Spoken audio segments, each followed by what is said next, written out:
O pai desse meu medo de agora veio montado no nariz vermelho de minha mãe, que forçava um sorriso para ocultar de suas crianças, no pátio da escola, o peso da repressão.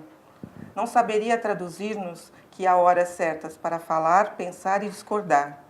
No entanto, não pôde impedir que o montador de seu nariz violentasse meus olhos e me engravidasse o coração com um pavor pulsante que jamais poderei abortar, e carrego comigo, cravado nos gestos, enterrado nos olhos, com o incômodo de uma mãe que guarda no ventre o filho de um estupro. Isso aqui está dentro de um contexto, né?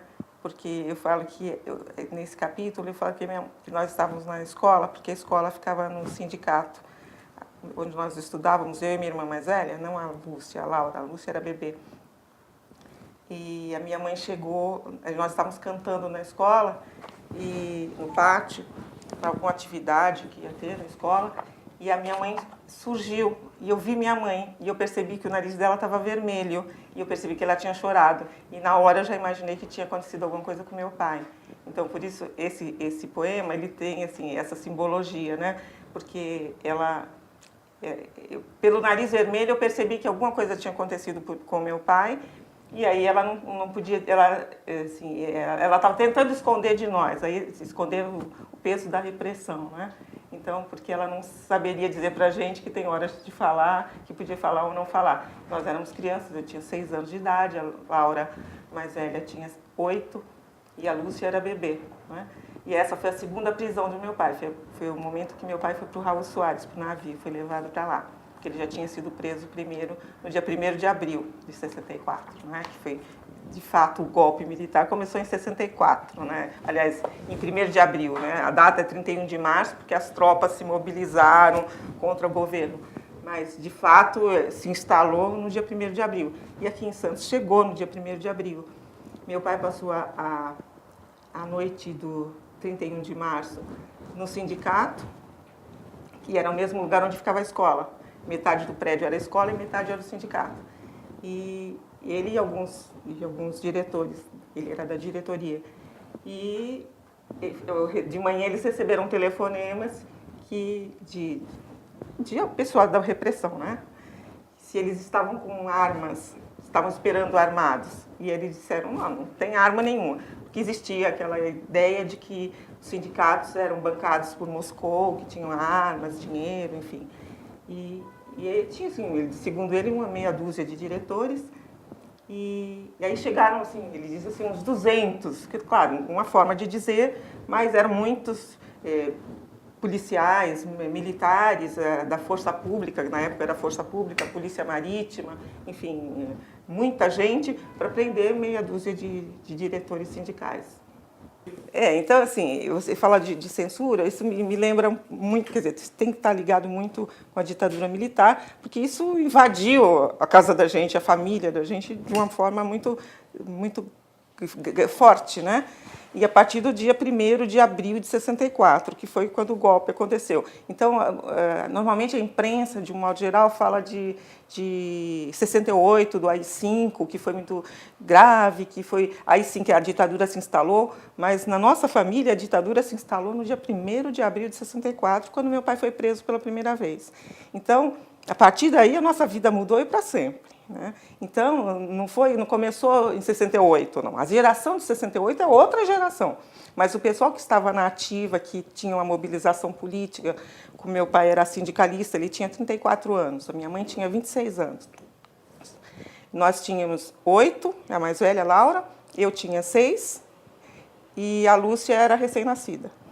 E eu estava entrando no 1º ano do antigo primário, a Laura estava no 2º, e de repente, assim, nós tínhamos uma rotina e essa rotina mudou completamente, né? Então, a vida da gente mudou totalmente. Ele foi preso pela primeira vez no Palácio da Polícia, que fica na Rua São Francisco, lá no centro. Ele e outros sindicalistas, porque o alvo principal no início foram sindicalistas, foram sindicatos. E Santos tinha uns sindicatos muito fortes, né? Mobilizados bastante. E Santos é tanto chamada Cidade Vermelha, né? E o alvo principal foi esse pessoal.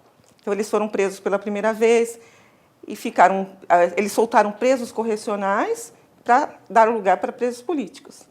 Então, esse pessoal foi primeiro preso. Então, era o pessoal da ativa. Então, era uma primeira geração que, durante o governo do João Goulart, fazia mobilizações, e essas mobilizações eram legais, não existia nada de ilegal. A partir do golpe militar, toda essa participação política deles anterior passou a ser ilegal. Então, a lei retroagiu. Lei nenhuma retroage, mas a lei retroagiu. Então, eles foram punidos por coisas que eles fizeram antes. Meu pai, por exemplo, participou, em fevereiro de 64, de uma greve no Porto de Santos. Aliás, não era nem no porto inteiro, era num navio. Um navio estava sendo descarregado e a carga estava podre, era de alho, maçã, podre. E as pessoas, os trabalhadores não podiam entrar ali porque aquele gás sufocava.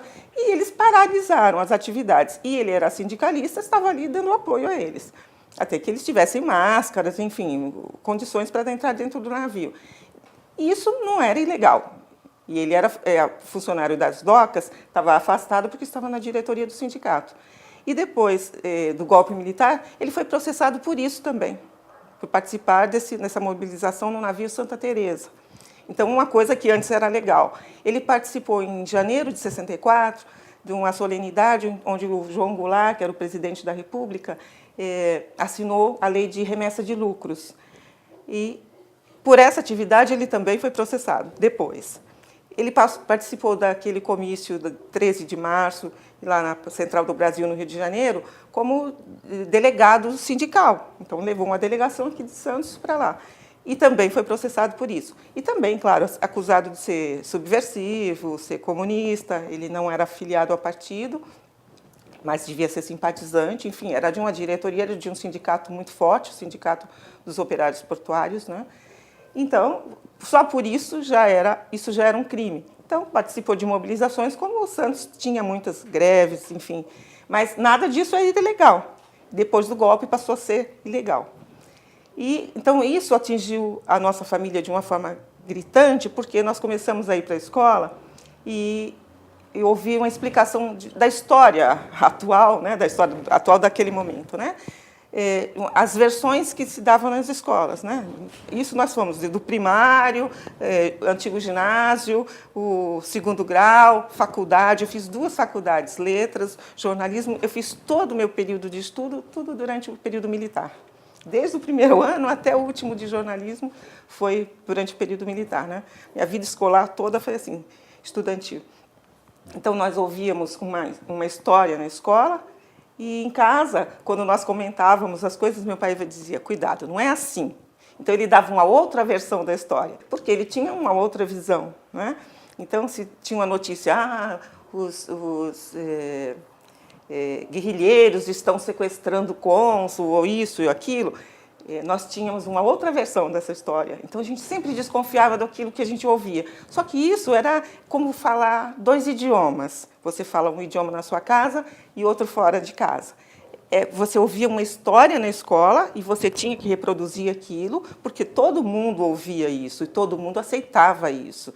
Mas só as pessoas que estavam muito ligadas, que foram atingidas pelo golpe militar, pela ditadura diretamente, é que tinham consciência, porque as outras não tinham. Então, mesmo os parentes que não fossem do nosso núcleo, os outros parentes, tios, primos, olhavam meu pai atravessado. Então, assim, ele era um comunista e a minha família era uma família de comunistas, entendeu? Então, isso era uma diferença. Então, você tinha que saber o que você podia falar, por isso que a minha mãe dizia, cuidado com o que vocês falam na escola, porque tinha que ter cuidado. Então, quando se ouvia aquela versão prevalecia na escola, mas a gente sabia que alguma coisa era diferente.